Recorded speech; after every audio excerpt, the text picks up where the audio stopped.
नमस्कार, बहुत स्वागत है आपका। मैं हूं आपके साथ योगेश पांडे। उमेश पाल हत्याकांड का मुख्य साजिशकर्ता सदाकत खान समाजवादी पार्टी का करीबी निकला है। उसकी कई फोटो इंटरनेट मीडिया में देखने को मिल रही हैं और इसमें एक फोटो सपा के राष्ट्रीय अध्यक्ष अखिलेश यादव के साथ भी है। सदाकत अखिलेश से हाथ मिलाते हुए दिख रहा है और उसके कंधे में सपा का पट्टा है। और इसके अलावा सदाकत खान अतीक अहमद के परिवार का भी करीबी है। अखिलेश के साथ सदाकत की तस्वीरें वायरल होने के बाद यूपी की सियासत एक बार फिर गर्मा गई है।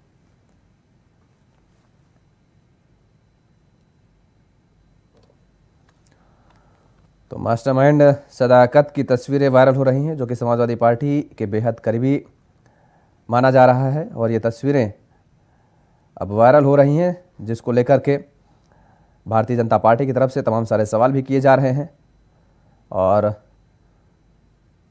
समाजवादी पार्टी पर निशाना साधा जा रहा है।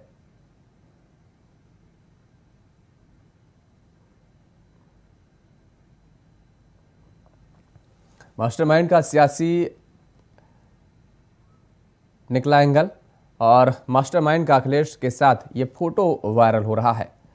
आपको बता दें कि उमेश पाल हत्याकांड में नया मोड़ सामने आया है।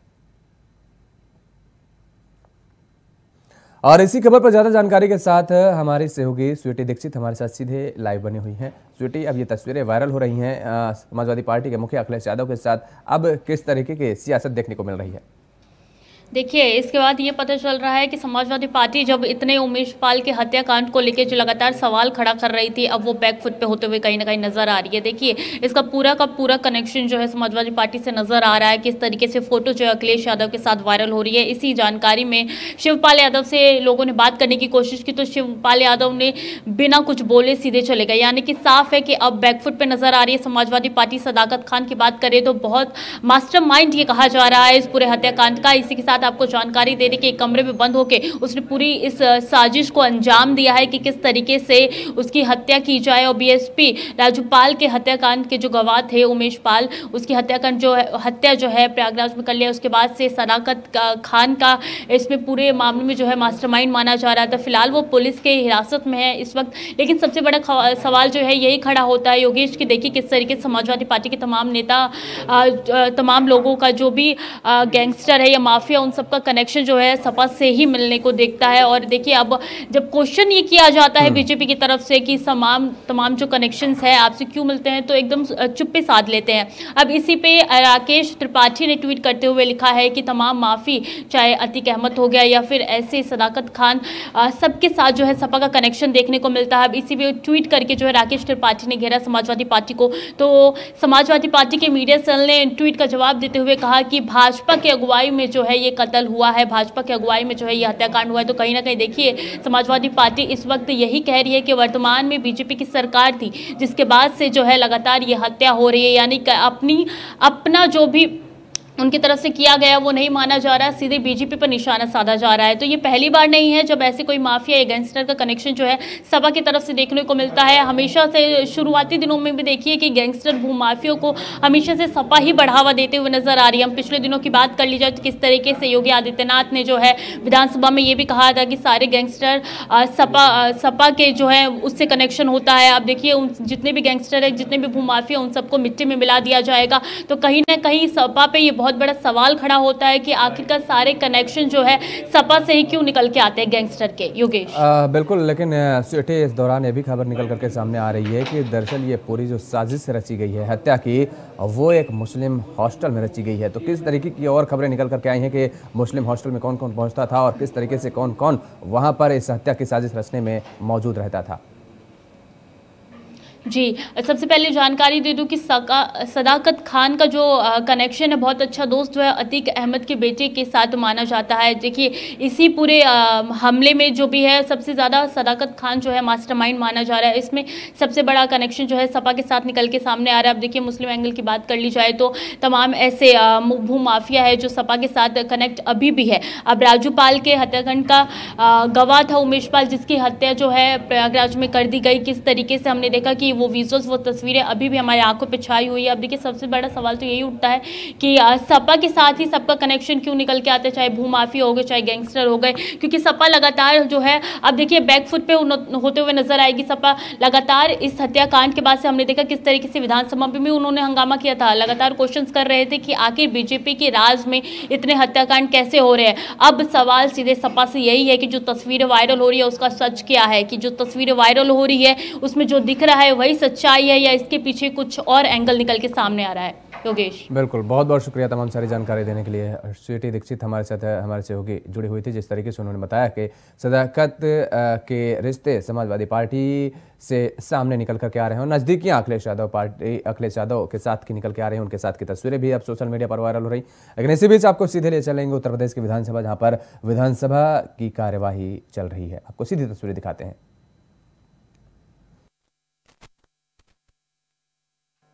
और उन्होंने 19,000 के लगभग MOU किए हैं। ये तस्वीर मेरे हाथ में जो आई है अध्यक्ष महोदय, वो सबने देखी होगी।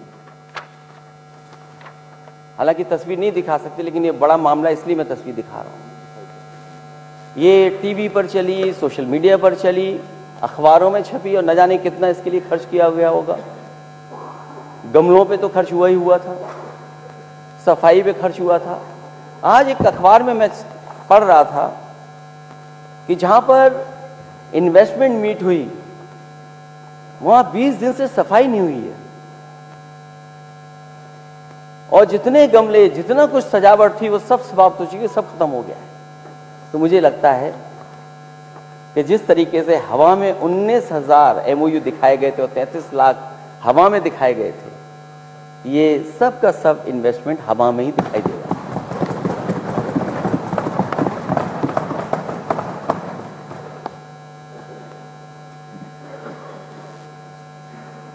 सरकार,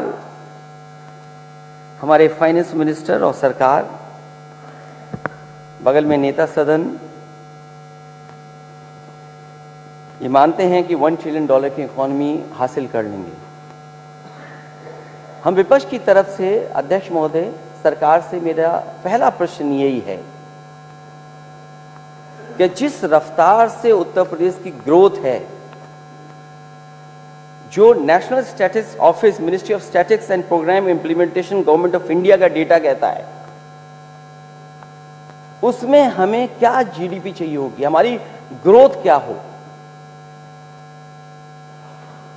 फाइनेंस मिनिस्टर की स्पीच में 21-22 में उन्होंने कहा कि 16.8 हमारी ग्रोथ रेट है करंट प्राइस पर। हाँ? ना जो बजट स्पीच में है, जो बजट स्पीच में है, और जो एवरेज है, जो 17-18 और 21-22 की एवरेज ग्रोथ रेट है वो 7.8% है। ये सरकार का डेटा बताता है। और मुझे खुशी इस बात की, ये बताते हुए और वही मिनिस्ट्री के डेटा को बताते हुए कि जिस समय समाजवादी सरकार थी उस समय की जो average growth rate of GDP थी वो 12.25% थी, उससे 5% कम है। आपकी एवरेज ग्रोथ रेट 5% कम है और फिर कहते हैं कि हम 19% तक 23-24 में लेकर के जाएंगे। मैं माननीय वित्त मंत्री जी से जानना चाहूंगा कि आखिरकार नेता सदन से कि इसकी सोर्स क्या है। हमसे तो हर चीज की सोर्स पूछी जाती है, कम से कम 19% कैसे हासिल करेंगे, उसके लिए आपके सोर्स क्या है। और फिर $1 ट्रिलियन इकोनॉमी को पाने के लिए जो आपका लक्ष्य है 26-27 में, उसके लिए मैं समझता हूं आपको 34% की ग्रोथ रेट चाहिए। 34% की ग्रोथ रेट कैसे संभव है? जो आपका ट्रैक रिकॉर्ड है 6 साल का, वो आपको कहां पर ले जा रहा है ग्रोथ रेट? और अगले 4 साल में क्या उम्मीद उत्तर प्रदेश कर सकता है? मैं तो बधाई दूंगा और जो सहयोग आप चाहें, 34% हासिल करने के लिए हम आपके साथ खड़े हैं। और मैं तो अध्यक्ष महोदय कहूंगा कि मुख्यमंत्री जी को अपना जो इकोनॉमिक एडवाइजर होगा कोई उनका, उसको बदल देना चाहिए। और अगर आपको कोई गुमराह करे, इकोनॉमिक एडवाइजर आपको गुमराह करे, जो आपको सही सच्चाई न बताता हो, उस आर्थिक सलाहकार का आप क्या करोगे? नेता सदन जरूर बताएं कि 34% आप हासिल कैसे करेंगे।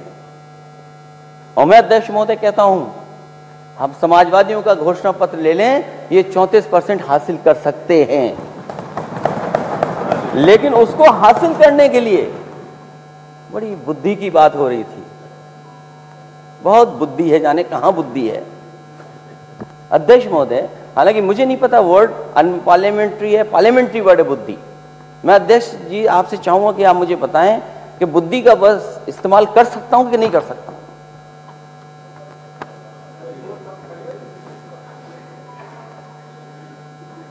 एक संस्था को हायर किया गया है केवल मुख्यमंत्री जी को, सरकार को झूठ बताने के लिए, सच्चाई से दूर रखने के लिए। झूठ इज अनपार्लियामेंट्री। 200 करोड़ रुपए दे रहे हैं आप कि डेटा को कैसे मैनेज किया जाए। जो आपने सच नहीं बोला कि हम 34% हासिल कैसे करेंगे, उस 34% को साबित करने के लिए आप 200 करोड़ एक कंपनी को दे रहे हैं। आप ट्रिलियन डॉलर इकोनॉमी बनाने के लिए आप 200 करोड़ खर्च कर रहे हैं।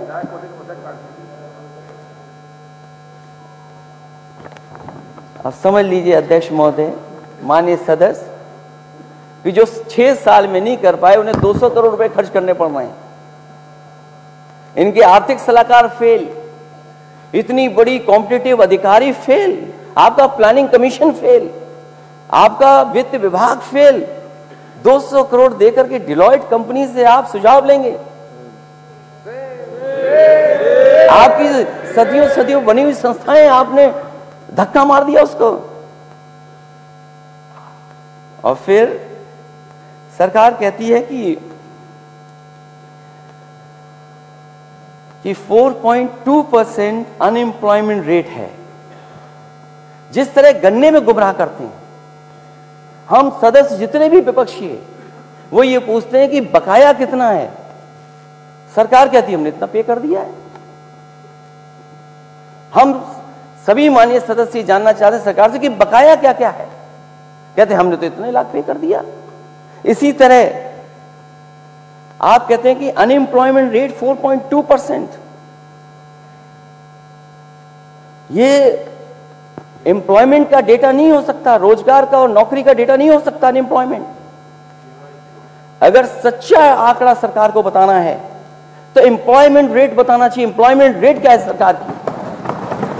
और अगर ये बात 4.2% की है, या हमारे सदस्य जितने भी लोग हैं अपने क्षेत्र में जाते होंगे,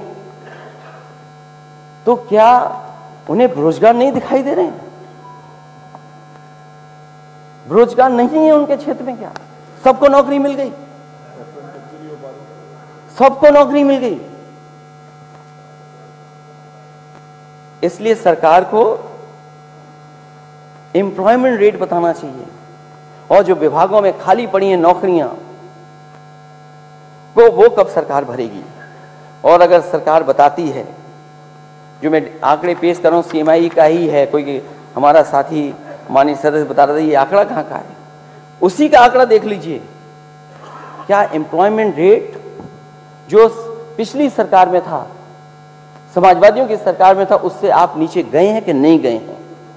अगर हम CMI का ही डेटा देखें, अगर हम centre for monitoring Indian economy का अगर हम डेटा देखेंगे, तो 17 से और 22 के बीच में आपके यहां गिरावट हुई है। लोग हताश होकर के बैठ गए, नौजवान निराश होकर के बैठ गया, और इतनी नाउम्मीदी कभी नहीं थी जितनी नाउम्मीदी भारतीय जनता पार्टी की सरकार में आए, लोग नौकरी और रोजगार की तरफ नहीं जा रहे। और अग्निवीर जैसी व्यवस्था हम समाजवादी लोग कभी स्वीकार नहीं कर सकते। अगर सीमा की सुरक्षा पर आपको नौजवान को भेजना है, जिसे वर्दी पहन करके सम्मान की बात हो, उसे परमानेंट नौकरी चाहिए, पुरानी नौकरी व्यवस्था होनी चाहिए। ये अग्निवीर जैसी व्यवस्था के पक्ष में हम लोग नहीं हैं।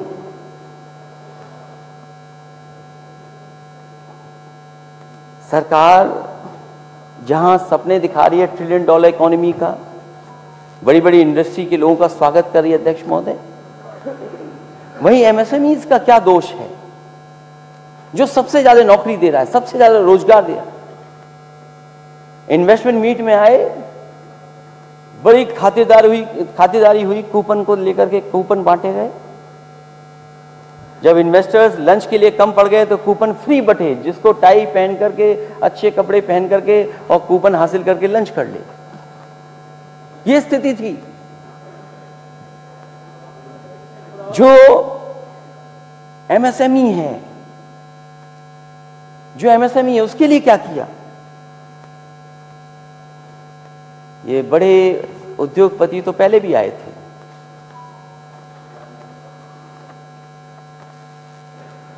आखिरकार जो एमएसएमईज के लिए होना चाहिए था, सरकार ने क्या किया? और सरकार बता रही है कि न जाने कितनी कारखाने लग गए हैं, कितना फाइनेंस हो गया है, न उनको बैंक फाइनेंस दे रही है। और सरकार बताए कि अगर एमएसएमई बहुत लगी है इनकी सरकार में, तो आखिरकार बिजली का कनेक्शन कितना लिया उन्होंने? केवल डेटा पे बता देना कि इन्होंने एमओयू कर लिया, ये सच्चाई से दूर होगा जब तक बिजली का कनेक्शन नहीं बताया जाएगा। एग्रीकल्चर सेक्टर के बिना आप इकोनॉमिक ग्रोथ कैसे पाएंगे? एग्रीकल्चर सेक्टर का क्या हाल है? हमारी नेशनल से भी नीचे बिलो जा रही है एग्रीकल्चर। और कम से कम जो फसलें पैदा हों उनकी एमएसपी तो सरकार दे। क्या सरकार ने एमएसपी दी है? और अभी जितने भी हमारे माननीय सदस्य होंगे वो जानते होंगे, आलू की फसल चौपट हो गई है। किसान को जो कीमत मिलनी चाहिए वो नहीं मिल पा रही है। वो बजट में कहा गया कि उनके लिए, इनके घोषणा पत्र में कहा गया कि 1000 करोड़ रुपए से रखे जा रहे हैं कुछ फसलों खरीदने के लिए। मैं अध्यक्ष महोदय आपके माध्यम से जानना चाहता हूं, जो पोटैटो बेल्ट है, आज तक सरकार ने कितनी खरीद की है आलू की? ये सरकार कम से कम आंकड़े हम लोगों के पास रख दे।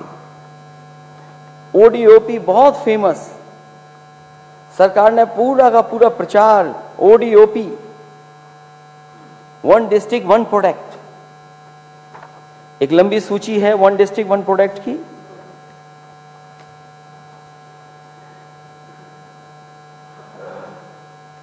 हर डिस्ट्रिक्ट का सरकार ने आइडेंटिफाई किया है कि वहां पर कितना बजट दिया जाएगा, कितना ओडीओपी में काम हुआ होगा। अध्यक्ष महोदय, यहां पर जितने भी सदस्य हैं, पूरे प्रदेश के बैठे हुए सदस्य हैं, आगरा में लेदर प्रोडक्ट के लिए क्या बजट था? अलीगढ़ के ताले और हार्डवेयर के लिए कितना बजट दिया गया? अंबेडकर नगर हमारे बुनकरों का भरा पड़ा है, बुनकर जो सुविधाएं समाजवादी सरकार में मिलती थी वो सभी सुविधाएं छीन ली गई। और वन डिस्ट्रिक्ट वन प्रोडक्ट में कहा गया कि टेक्सटाइल प्रोडक्ट्स को हम बढ़ावा देंगे। सरकार बताए कि टेक्सटाइल प्रोडक्ट के लिए क्या बजट दिया है। औरैया में फूड प्रोसेसिंग, और फूड प्रोसेसिंग में देसी घी, हमारे माननीय सदस्य बैठे होंगे, बताओ देसी घी के लिए बजट क्या दिया गया? अयोध्या में जैगरी, क्या बजट दिया आपने जैगरी के लिए? बलरामपुर फूड प्रोसेसिंग, कितना बजट दिया गया फूड प्रोसेसिंग के लिए? भदोई कारपेट दरी, वही इंफ्रास्ट्रक्चर जो समाजवादी सरकार में बना था। उसके अलावा सरकार ने क्या दिया वहां पर? फिरोजाबाद में ग्लासवेयर के लिए बजट क्या था? हमीरपुर के लिए शूज के लिए बजट क्या था? बांदा के लिए बजट क्या था? झांसी का सॉफ्ट टॉयज बजट क्या दिया आपने? कन्नौज में परफ्यूम, इत्र, अतर, पता नहीं खुशबू से क्या नफरत है सरकार को, बहुत नफरत है खुशबू से इनको। अध्यक्ष महोदय, माननीय सदस्य ने कहा कि छापा पड़ गया, मुझे अच्छा लगा कि पूछ लिया। अध्यक्ष महोदय, जिस पे छापा पड़ा था वो भारतीय जनता पार्टी का था।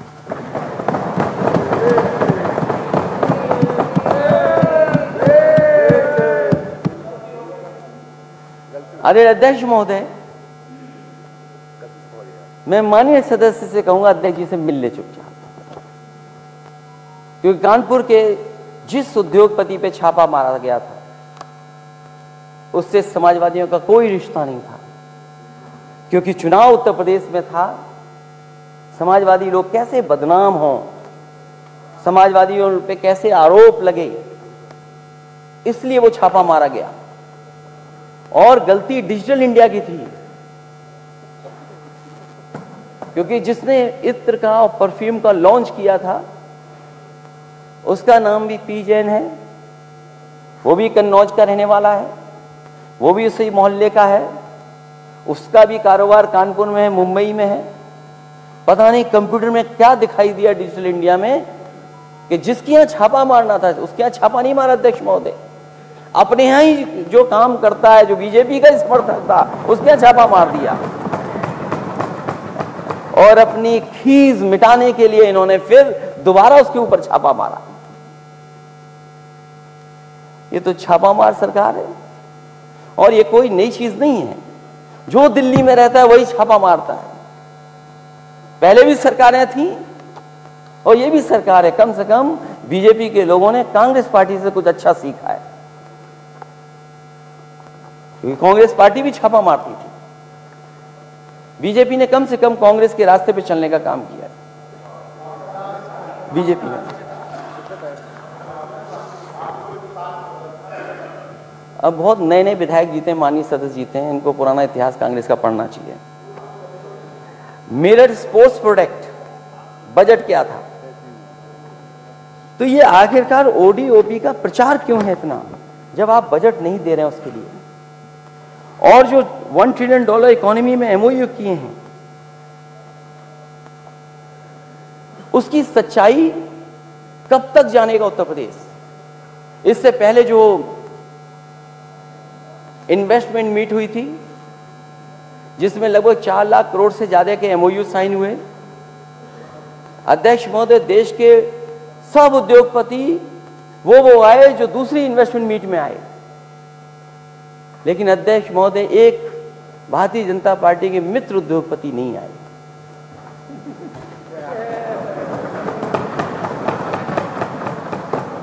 कहां 2 नंबर का प्रचार हो रहा था, कहां 2 नंबर?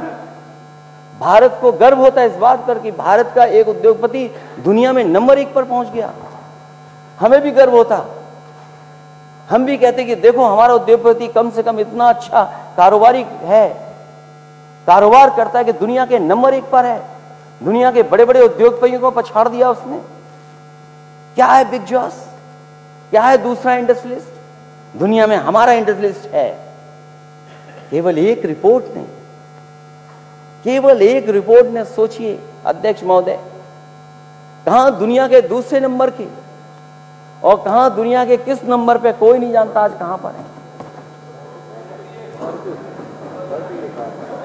अध्यक्ष महोदय, मित्र की पहचान तो तभी होती है जब बुरा वक्त आता है।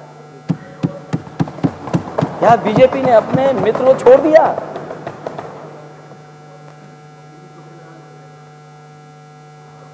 अपने मित्र को छोड़ दिया?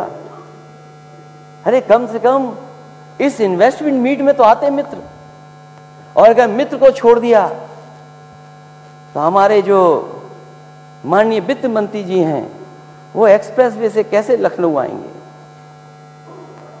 जो मॉडल आपने अपनाया, क्या आपका वो एक्सप्रेसवे बन जाएगा?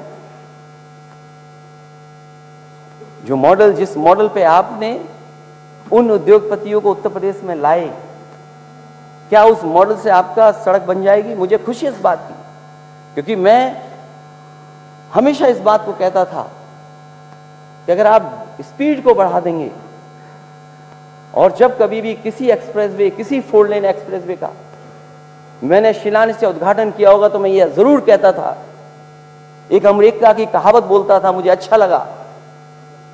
अभी रोड ट्रांसपोर्ट सरफेस मिनिस्टर आए थे, उन्होंने भी वही कहा कि हम उत्तर प्रदेश की अमेरिका से बेहतर सड़कें बना देंगे या अमेरिका के बराबर का इंफ्रास्ट्रक्चर होगा। मैं ये बात कहता था कि अमेरिका ने सड़कें बनाई और सड़कों ने अमेरिका बनाया। और मैंने कहा अध्यक्ष महोदय हमेशा कि if you can double the speed, triple the economy.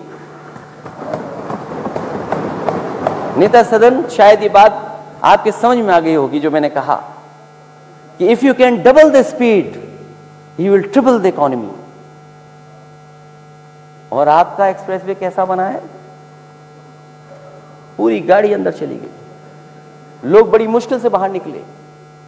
अगर मुझे वीडियो मिल जाता वो, तो शायद दुनिया में देखने को मिलता कि असली शूटिंग ये होती है।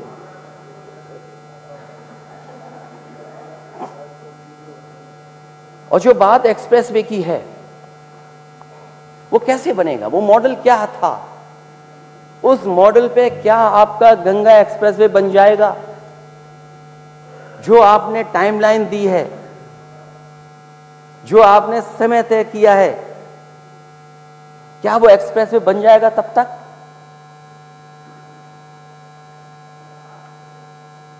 जिस मॉडल पे आपने दिया है अपने मित्र उद्योगपति जी को, मुझे नहीं लगता कि वो बन पाएगा। इसलिए अध्यक्ष महोदय, मैं चाहता हूं आपसे, मेरा सुझाव है आप पर, दिल्ली की सरकार ने कई बार कहा मैंने नेता सदन को, मुझे लगता है दिल्ली वाले कम सुनते होंगे आपकी, और ये अगर बात मेरी गलत है तो आप बताओ कि दिल्ली वालों ने आपको किस एक्सप्रेसवे के लिए बजट दिया है।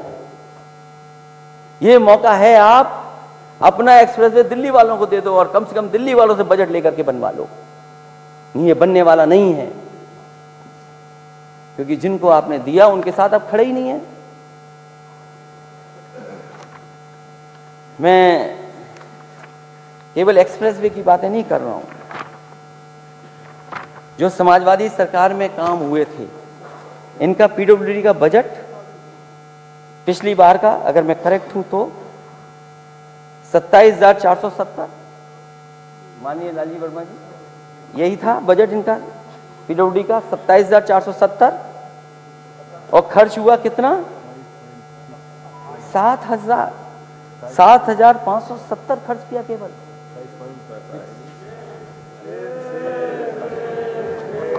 पीडब्ल्यू सबसे महत्वपूर्ण डिपार्टमेंट, उसमें बजट हुआ 27,470, खर्च किया 7,570 केवल। 28 मैं 30% मानता हूं। अध्यक्ष महोदय, ऐसे $1 ट्रिलियन इकोनॉमी मिलेगी, ऐसे 34% का हमें जीडीपी का ग्रोथ रेट मिलेगी। और केवल समाजवादियों ने एक्सप्रेसवे नहीं बनाए थे to double the speed, triple the economy के लिए। अगर नोएडा में एलिवेटेड सड़क की जरूरत थी तो एलिवेटेड सड़कें बनी है। नोएडा को गाजियाबाद जोड़ने के लिए, नोएडा के अंदर ट्रैफिक को ईज आउट करने के लिए, दिल्ली से नोएडा को जोड़ने वाली मेट्रो समाजवादी सरकार की है। Noida to greater Noida metro किसी ने दी तो समाजवादियों ने दी। गाजियाबाद की elevated single pair 6 lane elevated road अगर किसी ने दी तो समाजवादियों ने दी। 6 साल में हमें बताए सरकार कि अगर कहीं इस तरह की एलिवेटेड सड़क बनाई हो तो बताएं। जिस समय वो बनी थी वो देश की इकलौती सड़क थी, सिंगल पेयर। नेता सदन, सिंगल पेयर 6 लेन सड़क कहीं तो बना देते आप। हम पे तो बुद्धि नहीं है, हम तो एक ही बना पाए। और हम तो कहते हैं अध्यक्ष महोदय, पूरे देश में Calcutta, Mumbai, Bangalore, Chennai, Hyderabad single pair 6 lane elevated road जितनी गाजियाबाद में बनाई थी रिकॉर्ड टाइम में, पूरे देश में कहीं नहीं बनी थी। अध्यक्ष महोदय, मैं नेता सदन से पूछना चाहता हूं, अगर उन्होंने अपने 6 साल के कार्यकाल में एक भी बनाई हो तो बता दो हमें आप। हम पे तो बुद्धि नहीं है, आप पे तो बहुत है। अगर बनाई हो तो बता दें अध्यक्ष जी, मैं बैठ जाता हूं थोड़ी देर के लिए। कल बताएंगे, कल बताएंगे, कल बताएंगे। नहीं अध्यक्ष महोदय, अगर बनाई हो तो बता दें, मैं बैठ गया। आज आप बोलो, वो कल बताएंगे। आप आपस में सब लोग नहीं, प्लीज नहीं, David you are not loud. और केवल ये 2 सड़कों की बात नहीं कर रहा हूं, मेरठ से करनाल 4 लेन सड़क समाजवादी में सरकार की बनी है। Muzaffarnagar to Deoband to Saharanpur, Moradabad to Sambhal, Amroha से जो है बहुत कम बनी है। बरेली टू बदायूं, बरेली टू उत्तराखंड, जो जानती एनडी तिवारी जी हमारे पूर्व मुख्यमंत्री रहे, मैंने उनके नाम पर घोषणा की थी कि उनके नाम पर होगी पंडित नारायण दत्त तिवारी 4 लेन मार्ग। लखनऊ से मलियाबाद होकर के हरदोई से शाहजहांपुर 4 लेन, आपके सीतापुर से लखीमपुर 4 लेन, एटा से लेकर के करौली से लेकर के मैनपुरी, मैनपुरी से लेकर के आपके इटावा तक 4 लेन,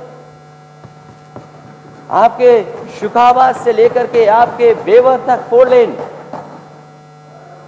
आपके कन्नौज से लेकर के तिरवा से लेकर के बिधूना तक 4 लेन, छिबरामऊ से लेकर के सौरिक 4 लेन, आपकी बहराइच से सराबस्ती 4 लेन, आपके गोंडा से बलरामपुर आरसीसी की सड़क बनाई जिससे कभी टूटे नहीं अगले 30-40 साल, आपके रामनगर से वो गोंडा वाली 4 लेन सड़क, आपके देश की सबसे खराब सड़क मानी जाती थी कालपी टू हमीरपुर 4 लेन, उरई जालौन से लेकर के औरिया 4 लेन, आपके आजमगढ़ से मऊ 4 लेन, आजमगढ़ से जौनपुर, जौनपुर से इलाहाबाद 4 लेन, बाबतपुर एयरपोर्ट से लेकर के भदोई 4 लेन, सोनभद्र से लेकर के बनारस 4 लेन। जब ये सड़कें बनती हैं तब खर्च होता है। अरे आपके पास तो डबल इंजन है, क्या दोनों इंजन टकरा रहे हैं एक दूसरे से क्या? आप क्यों नहीं डिजाइन कर पाए सड़क? आपको किसने रोका था? और मैं तो कहूंगा अध्यक्ष महोदय, 6 साल के अंदर अगर एक भी बजट यूपी बजट के हेड से आपने 4 लेन सड़क बताई हो तो बता दो हमें आप।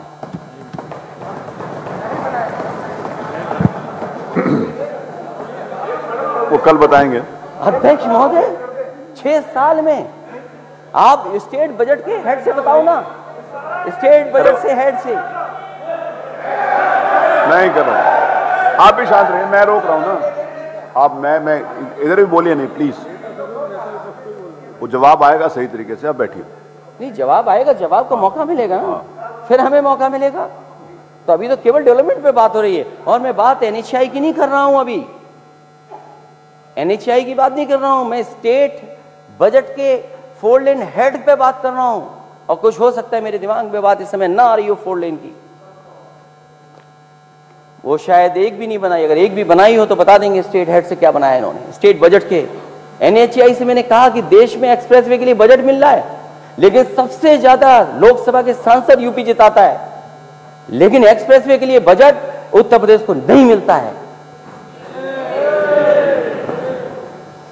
वो डिस्ट्रिक्ट हेडक्वार्टर्स को जोड़ने के लिए सड़कें बनाई गई थी, जिससे कि कम से कम हमारा मोबिलिटी फास्ट हो जाए।